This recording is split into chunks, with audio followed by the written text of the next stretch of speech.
Okay, hello everybody. I am Pablo Sabbatella from Argentina, from Defy Education, and today I'm going to tell you a little bit about what we are doing to onboard 1 million people into crypto in Latin America and why I think that's important. So we're going to talk a little bit about the problems I see, the opportunity we have, how we are solving it, how it's going, and how you can join us.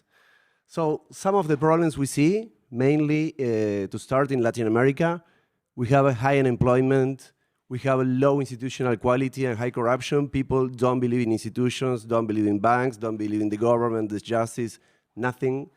We have a very unstable economy. For example, in Argentina, we have more than 80% yearly inflation this year, and our currency has lost more than 99% of its value in the last 10 years.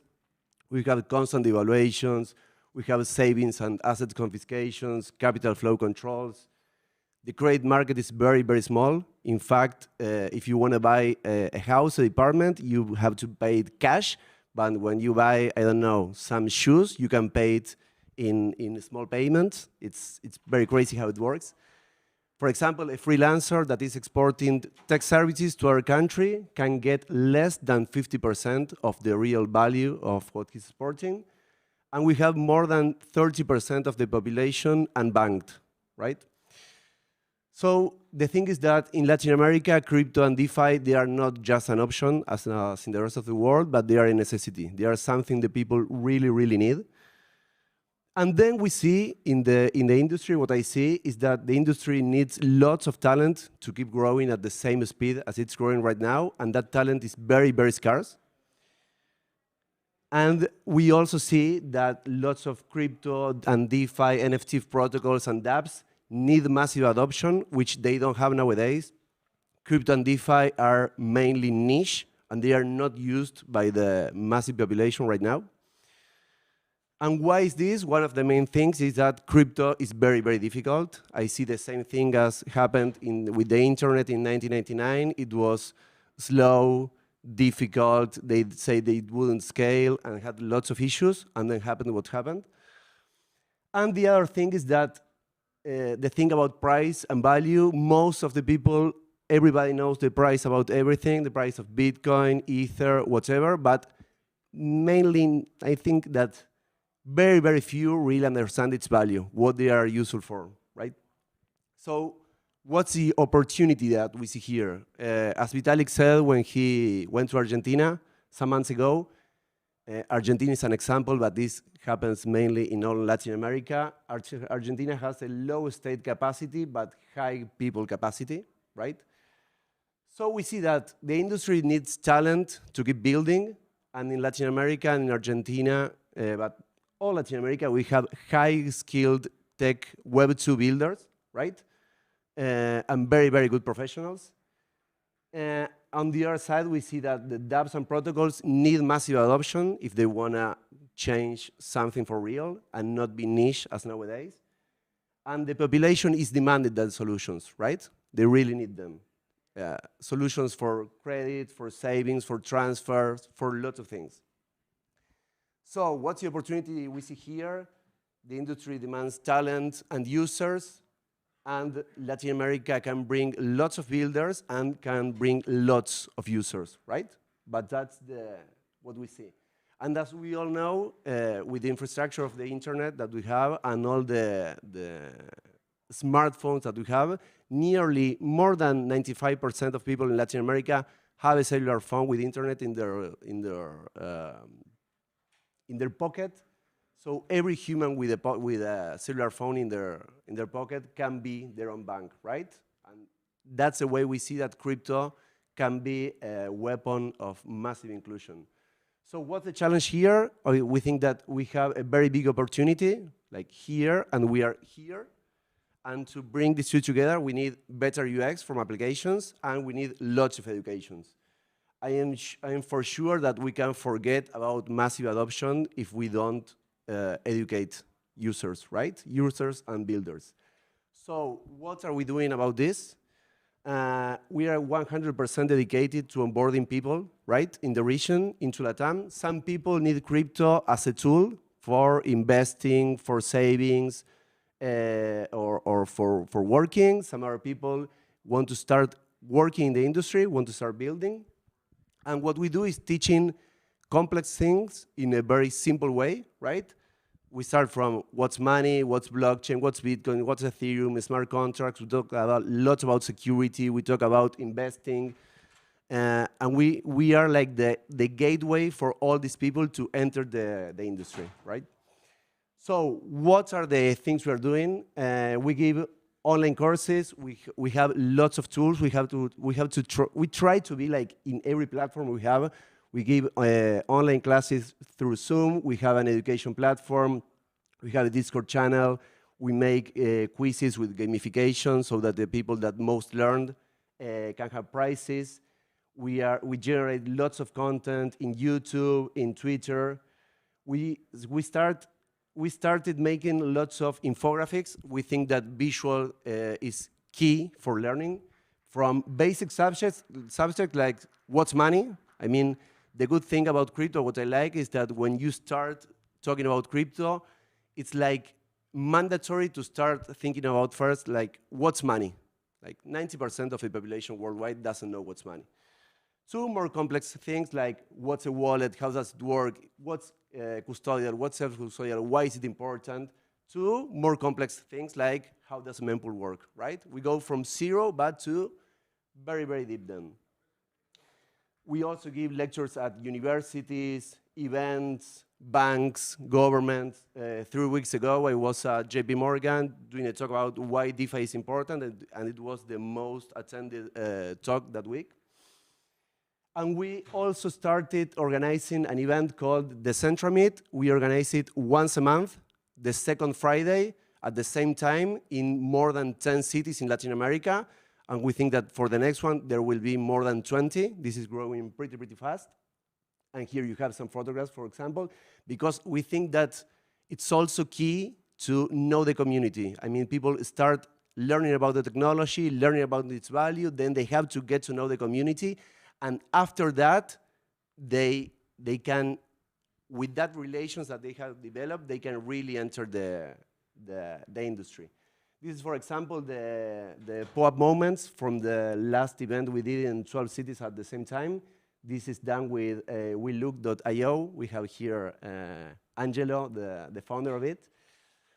And we are also taking crypto to where it's most needed. This, for example, is the Barrio 31 in Buenos Aires. That is one of the poorest countries in the city. Vitalik was here like some months ago when he was in Buenos Aires. And here we are teaching people like why is it important for you to learn about money and why crypto can be a tool for you to really change your reality. So what we have achieved up to now, we have had more than 3,000 students. We are putting a lot of focus in having more and more women. We give lots of scholarships, mainly to women and some groups that are not as represented as they should in the community.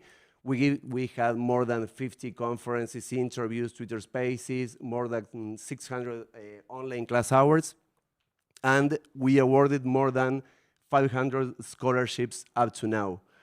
We have students from more than 20 countries around the world, and we are partnering with very cool projects such as Open Zeppelin, WeLook, some associations of women in technology, Proof of Integrity, and UFP Coin. And for us, it's key to be in touch with protocols because we design the contents of our courses with them so that when people graduate from Defy Education, they can start working for them.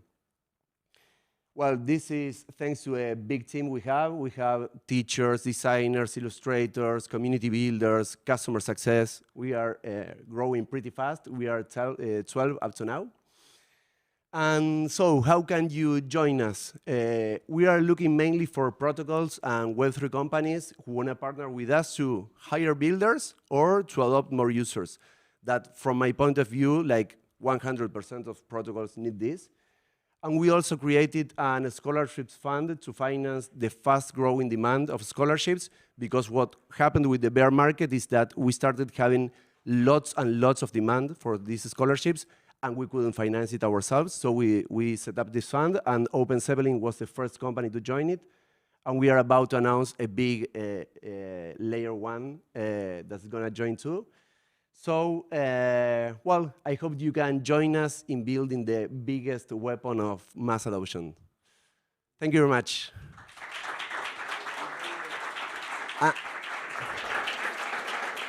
And for if anyone came for a POAP, there's a POAP, obviously. I'm going to give it Dan. I have it. I have them here in my computer.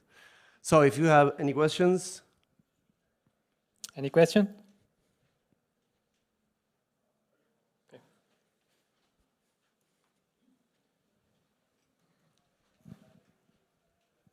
Hi. What do you personally see as the biggest challenge in educating people about blockchain? Okay, excellent. Teachers. It's very, very difficult to get people who know how to teach, and then that's like empty. And then they also need to want to dedicate their time to education. That's the most difficult challenge that we have nowadays, to be able to scale it. Okay, and how are you planning to solve that? Well, what you're doing is, after they graduate, we start using that, those graduated students start helping each other, and from there, we are getting like the new people helping in classes, and we hope that they can then start teaching. But up to now, from the students. Okay, thanks. Thank you. Are there more questions? Yeah, hi. And how big was the impact of beer market on people wanting to enter in education? How did you see it? And People interested in crypto, it goes along with prices. When the media says that Bitcoin is going to 1 million, everybody wants to enter the industry and they start investing. And when they say it's going to 0, far less people want to do that. And in fact, something that happened that was very painful in Argentina was the disaster of Terra and UST. Lots and lots of people in Argentina were investing there, and that gave a very, very bad image for the industry. So to have that people coming back to crypto is pretty difficult. More questions? When we were at E3O in March, I had a lot of projects from Latin America asking if we were aware of them in the broader Ethereum ecosystem. And it's hard to know because there's not a whole lot of travel back and forth. Like, we're having more and more events internationally come down. But what are some other ways, aside from maybe some scholarships so that people can travel around the world and we can come down more, that we can find out what's going on in Latin America and help spread that in the broader community? Well, we have lots of spaces. For example, if you are into Twitter, in crypto Twitter, you have lots of spaces from lots of projects. In Argentina, we have more than 50 projects building in crypto. If you want to be aware about them, you could be following them, and you have lots of spaces, Discords, events, everything. But yesterday I was thinking about that. There's no like organization getting all of them together and like showing what they are doing nowadays. But there are lots of things, and there are lots of builders. In fact, I think that in Latin America we have the highest builders per capita worldwide. If you see how many projects have been developed and how much they have grown, I think it's the place for builders nowadays. Are there more questions? We still have time for one more question. Yeah, thanks, Pablo. How are people on-ramping into crypto now in Argentina? And I guess, like, what chains are popular there as well, too? How are people on-ramping into crypto, like going from fiat to crypto? Okay, excellent. In Argentina, we have lots of capital controls. For example, it's semi-legal to buy dollars, right? So people are getting into crypto like we call it the blue market, but it's like in the black market mostly. And one of the tools that is most used as on-ramp to crypto is DAI. basically lots of people started saving with DAI, and they got into crypto thanks to that. And then they started saying, okay, what's Bitcoin, what's Ethereum, what's this and that, but mainly stable coins. Yes, we are running out of time. Okay, So thank you very Pablo. much.